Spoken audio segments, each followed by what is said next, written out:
tanpa di surga. Surga enak nggak Pak? Enak nggak? Enak kalau digambarkan dalam Quran kan surga itu dengan dipan-dipannya yang indah, pemandangan yang luar biasa, dengan berbagai macam aksesoris yang ada di dalamnya, nikmat rasanya surga. Saya doakan mudah-mudahan kita semua masuk surga. Kalau perlu sama sendal-sendalnya sekalian. Jangan tanggung-tanggung berdoa untuk masuk surga. Jangan kalah kita sama Sayyidina Bilal. Bilal orangnya masih di dunia, terompahnya, sendalnya udah sampai surga Pak. Kan pernah ada riwayat Rasul pernah manggil Bilal, Bilal tahan, kesini Bilal. Ada apa ya Rasulullah? Aku mendengar gesekan terompahmu sudah sampai surga. Subhanallah. Bilal asli Nubia, Afrika, berkulit hitam legam. Karena orang Afrika kulitnya cuma dua, kalau nggak hitam, hitam banget. Bilal bin Rabah yang selalu mengumandangkan azan, orangnya masih di dunia, sendalnya sudah sampai surga. Namanya terkenang sepanjang masa. Kalau ada orang yang suka azan dipanggilnya Bilal. Subhanallah. Surga enak, kenikmatannya. Satu hari saya pernah ditanya sama ibu-ibu, Ustaz, enak ya jadi laki-laki kalau di surga disiapkan bidadari sebagai pendampingnya. Terus kami yang wanita dapat apa kalau yang laki dapat bidadari? Kami yang wanita dapat apa? Itu pertanyaan yang diajukan ibu-ibu. Saya jawab sama ibu yang bertanya, Ibu, kalau suami ibu soleh di dunia, ibunya soleha, nanti ketemu lagi sampai surga. Jadi jodoh ibu tidak sebatas dunia, tapi sampai surga loh Bu. Kata ibu yang bertanya, amin atas jawaban saya. Kata ibu yang sampingnya, saya mah nggak mau lagi ketemu laki saya di surga. Memang kenapa Bu? Apaan di dunia ini berantem dulu? Masa di surga berantem lagi nggak lucu apa? Padahal surga itu nikmat Pak, luar biasa. Subhanallah. Kenikmatan yang tiada tara. Allah menghadirkan para bidadari yang siap melayani kita. Itu bidadari yang Allah jelaskan dalam Al-Quran, azwajum mutahhara, pasangan yang bersih dan suci. Kalau pasangan kita di dunia Pak, dia hanya bersih tapi nggak suci. Sebab apa? Tiap bulan menstruasi, seusai melahirkan ada masa nifasnya. Tapi kalau bidadari surga, dia sudah bersih plus suci, nggak pernah menstruasi, apalagi mencret. Nggak ada bidadari mencret apa. Masya Allah. Kenikmatan yang luar biasa, seindah-indahnya surga, senikmat-nikmatnya surga, tetap aja ada tiga yang tidak ada di surga. Satu yang tidak ada di surga itu nenek-nenek. Nenek-nenek nggak ada Pak. Sebab nggak enak pemandangan surga kalau ada nenek-nenek, kakek-kakek, nggak enak gitu. Karena umur kita semua dikembalikan. Kan seorang nenek pernah bertanya sama Rasul, ya Rasul, aku sudah banyak melakukan amal soleh, kira-kira dapat tiket surga nggak ya? Kata Rasul, sorry nek, surga nggak ada nenek-nenek. Itu nenek-nenek langsung baper Pak. Tega banget ya Rasul katanya. Saya nggak tega, nenek tetap di surga. Cuma kulit nenek yang sudah keriput ini, pandangan mata nenek yang sudah kabur ini, pendengarannya yang juga udah nggak akur lagi, itu akan dihilangkan semua. Jadi organ tubuhnya itu tanpa operasi plastik nanti di surga udah disiapkan. Kembali lagi nenek seperti semula di usia 30 tahunan, usia masih muda. Oh gitu. Jadi kita rata-rata nanti penduduk surga usianya 30 tahunan. Usia-usia yang luar biasa. Semua kita rata-rata seperti itu. Alhamdulillah. Jadi gak ada nenek-nenek, kakek-kakek. Kedua yang tidak ada di surga itu toilet Pak. Di toilet ditiadakan di surga. Sebab surga bukan pembuangan najis, bukan tempat pembuangan najis. Kalau di dunia kita ribet banget sama toilet. Ada masjid yang buat bangun toilet aja sampai 600 juta memerlukan dana. Tapi di dunia nggak perlu Pak. Toilet ditiadakan karena memang bukan tempat pembuangan najis. Dunia ribet dengan itu. Kemana-mana yang kita cari toilet. Begitu lagi jalan mampir pom bensin, mobil isi bensin, kitanya ke toilet, ngapain? Kencing. Mau wisata, udah beli tiket masuk, sampai tempat wisata kebelet pengen kencing. Akhirnya kita cari apa? Toilet. Berapa kencing di tempat wisata? Sekali kencing Pak? 2.000 ya? Duitnya goceng, nggak dikembalikan, disuruh kencing lagi kita. Tapi surga nggak ada tempat pembuangan najis. Surga toilet ditiadakan. Terus secara hukum kausalitas ada sebab dan akibat. Kalau ada yang dimasukkan pasti ada yang dikeluarkan. Masa cuma dimasukin doang, cuma makan doang, cuma minum doang, tapi nggak ada yang dikeluarkan? Tetap ada yang dikeluarkan. Tapi keluarnya mohon maaf bukan dari lubang depan dan belakang kita. Keluarnya melalui pori-pori kita dan berupa keringat-keringat yang harum dan wangi. Subhanallah. Keringat kita di surga harum dan wangi, Pak. Kalau keringat di dunia, kalau rasain masing-masing dah. Insya Allah, itu keringat penduduk surga harum dan wangi. Yang ketiga yang tidak ada di surga itu, setelah nenek-nenek dan kakek-kakek, toilet. Yang ketiga itu yang tidak ada di surga, api. Apa Pak? Api. Oleh karenanya hati-hati buat para perokok. Hati-hati.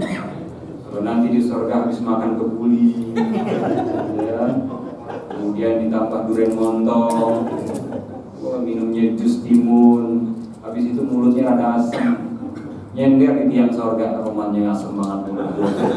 Malaikat ngedengar dilemparin samsu buat bau. Begitu kita mau ngambil, ya rokoknya doang, koreknya doang malaikat, kalau nasi jangan nanggung-nanggung. Apa kata malaikat? Sorry bro, di surga nggak ada api. Adanya di mana malaikat? Ya di neraka. Emang dasar perokok. Enak-enakan di surga, pengen keluar ke surga, mampir ke neraka, cuma tinggal nyuntut doang. Ya Allah. Rasul udah enak-enakan di surga, tapi minta izin sama Allah keluar dari surga, pengen mungkin umat. Ya Allah.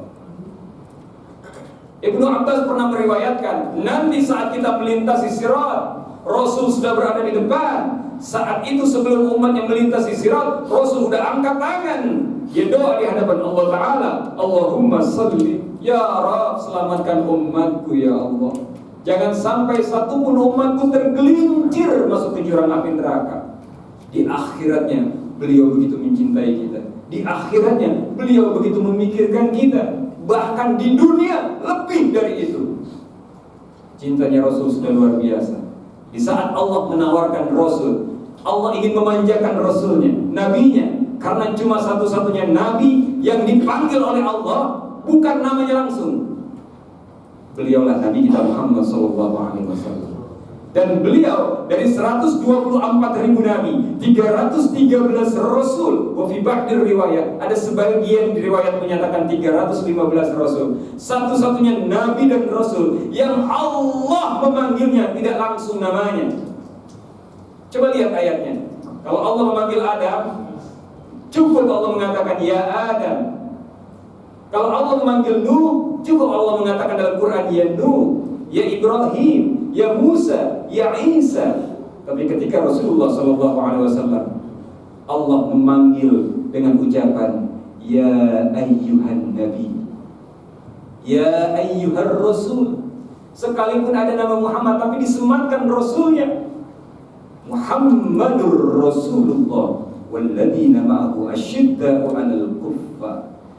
Di saat Allah ingin memanjakan Rasulullah melalui ayat yang sering kali kita baca, wala sawfa yu'tika rabbuka fatarda. Apapun yang dapat menyenangkan hatimu Muhammad, aku ingin membuat engkau senang, aku ingin memanjakanmu.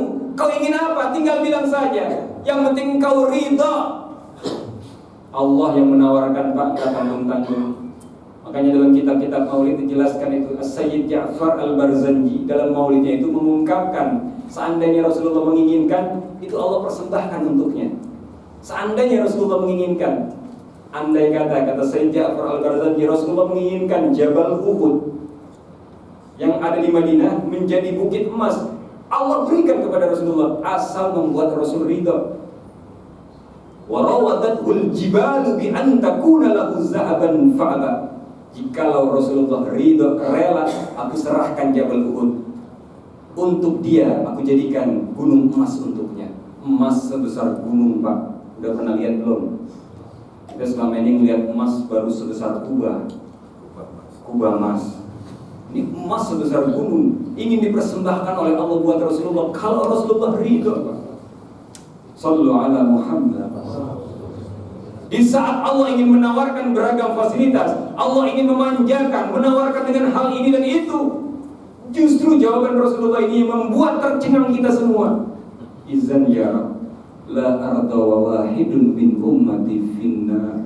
Semua yang kau berikan itu tidak akan dapat menyenangkan hati, tidak akan dapat membuat aku ridho ya Allah, jika ada satu saja dari umatku sampai masuk ke dalam api neraka. Ya Allah, Rasulullah nggak ridho Pak kalau ada satu umatnya saja sampai masuk ke jurang api neraka. Ini cinta beliau kepada kita. Bahkan ketika detik-detik akhir hayatnya, di saat terjadi dialog antara beliau dengan malaikat Jibril, ya Jibril, sebentar lagi ruh akan terpisah dari jasadku. Aku ingin bertanya kepadamu sebelum Allah mengambil ruhku melalui malaikat Israel.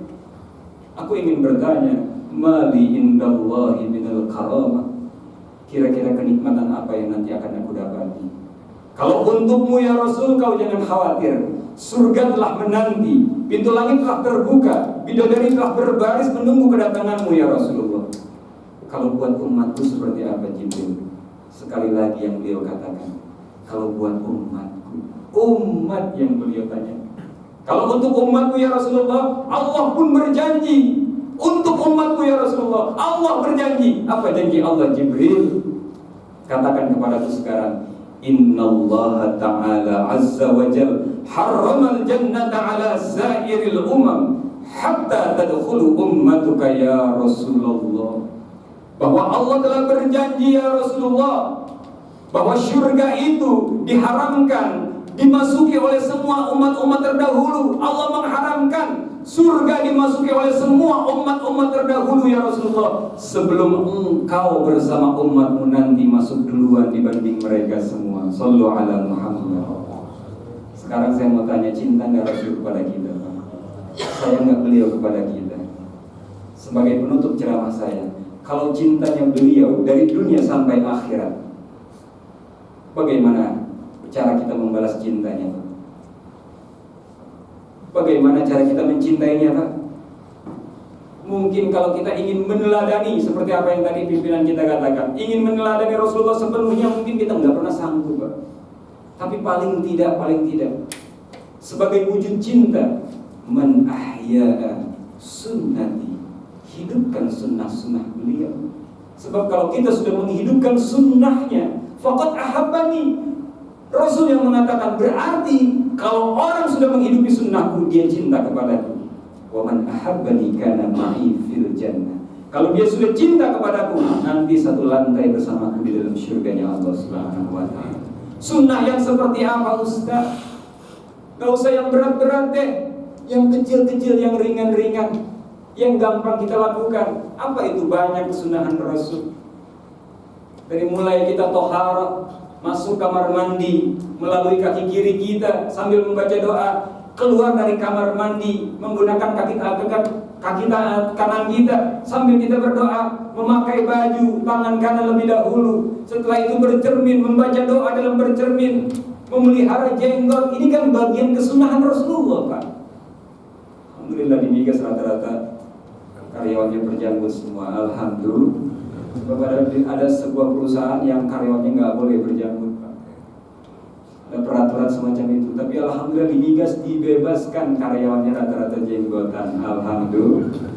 Ini bukan Arab Pak. Ini sunnahnya Nabi kita Muhammad SAW.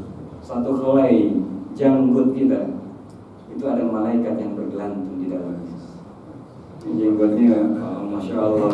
Haji Andung, Masya Allah, beralakan jenggotnya. Masya Allah. Bukan lagi malaikat bergantung yang tak kumpet ya. Saking buatnya. Sunnah, memakai sifat mata sunnah, karena Rasulullah begitu lahir sudah bersifat. Beliau sudah dalam keadaan ikhtiar dan dalam keadaan sujud. Sunnah kesehariannya bersiwak. Sampai Rasul mengatakan, seandainya tidak memberatkan umatku, maka aku akan perintahkan kepada mereka Di saat mereka ingin sholat, mereka bersiwak.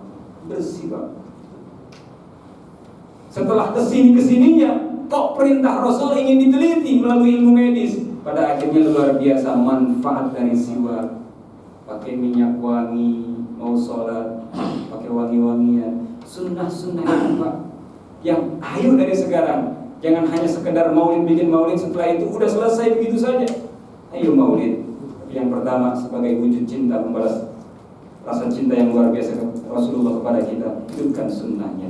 Yang ringan-ringan, yang enteng-enteng. Duduk di majelis ilmu, sholat berjamaah. Alhamdulillah.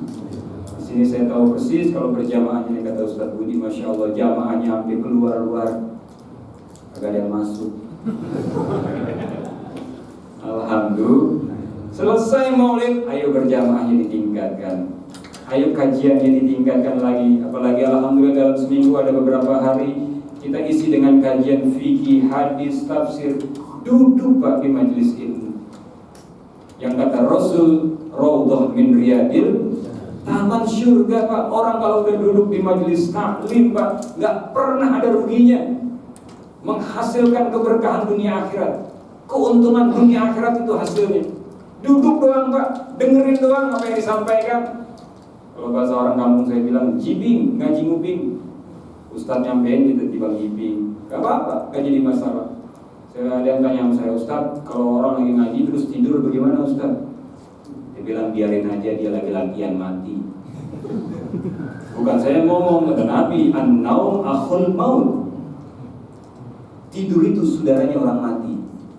Kita lihat kalau lagi tidur berasa gak Pak? Orang kaya kalau lagi tidur sadar nggak kalau dia kaya? Orang punya utang kalau lagi tidur sadar nggak dia punya utang? Makanya orang yang banyak utangnya. An-naum akhul maut, tidur itu saudaranya orang mati. Makanya kalau lagi ngaji, tapi dia tidur, biarkan saja karena dia lagi latihan mati. Dan kalau orang ngaji tidur itu sebenarnya ngerepotin malaikat. Kata malaikat, gue mau catat, dia tidur. Gue kagak catat, dia ngaji lagi. Akhirnya bocor-bocor aja. Hadiri majlis ilmu. Insya Allah manfaatnya dunia akhirat. Dan itu sebagai wujud cara kita membalas cintanya Rasulullah kepada kita. Insya Allah. Hingga akhirnya kita diakui sebagai umatnya. Amin. Ya Rabbal. Saya rasa cukup sampai di sini saja. Karena kalau kelamaan saya ngomong, nasi kebuli guru jadi rengginang. Nah, Ustaz Budi udah bilang ke saya, Ustaz jangan pakai makan dulu, makan di sini karena ada nasi kebuli katanya. Iya, kalau maulid nasi kebuli, kalau maulid nasi uduk nuju hariin namanya.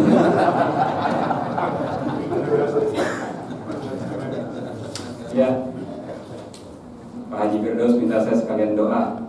Kemarin mintanya cuma sekedar ceramah. Kali ini saya diminta satu paket dengan doa. Ya berarti akan ada tambahan.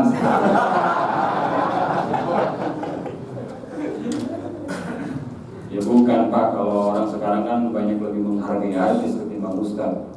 Ayu Ting Ting aja satu lagu alamat palsunya yang dinyanyikan saat itu ada panitia yang undang berani bayar 60 juta loh Pak. Diundang untuk nyanyiin satu lagu doang yang durasinya nggak sampai 5 menit. Itu panitia rela-relain tuh berani bayar Ayu Ting Ting sampai 60 juta satu lagu, padahal yang dinyanyiin alamat palsu. Gak jelas. Ustadz ngasih alamat sorga Pak. 2 jam dia ngomong, berbusa mulutnya. Enggak. Bukan dimigas. Dimigas mah saya tahu Pak, Masya Allah. Oke ada Pak Iwan. Ini Pak Iwan saya lihat mukanya aja, ini ibaratnya orang yang ngegaruk aja keluar duit. Kalau saya garuk keluar kaki. Doain beliau kaya raya, amin. Saya bantu sesama, amin. Amin. Saya nggak berangkatin Ustadz umroh, amin. Promannya amin ya, ikhlas banget ya. Insya Allah semua kita jalan-jalan orang kaya semua, amin. Kaya hati, kaya harta, insya Allah ketika Allah memberikan kita titipan harta, kita salurkan di tempat-tempat yang Allah ridho, amin. Ya Rabbal. Sebab jangan dikira gampang jadi penceramah Penceramah seluruh organ tubuh bekerja, Pak. Kaki 2 nahan bobot badan, tangan nunjuk sono nunjuk sini, urat pada metong semua, mata ngelirik sono ngelirik sini, masya Allah. Ini otak jalan terus nih, Pak. Ya kan? Kalau stuck aja berhenti, kacau. Apalagi sampai lupa ayat, ada mubalik, ada penceramah lupa ayat, lupa hadis, melempar mie ke jamaah nggak bisa terusin, saya yakin. Tapi kalau penyanyi dangdut lupa lirik lagu, lempar mie ke penonton langsung lanjutin. Itulah bedanya Ustaz sama penyanyi dangdut. Ini coba saya tes Pak umpama dalam surah Luqman ayat ketiga Allah berfirman, apa jamaah ayatnya saya lupa. Bengong kan? Coba kalau penyanyi dangdut begitu dilupa lirik lagunya, apa salah dan dosaku sayang, cinta suciku kau buang-buang, lihat jurus yang kan ku berikan.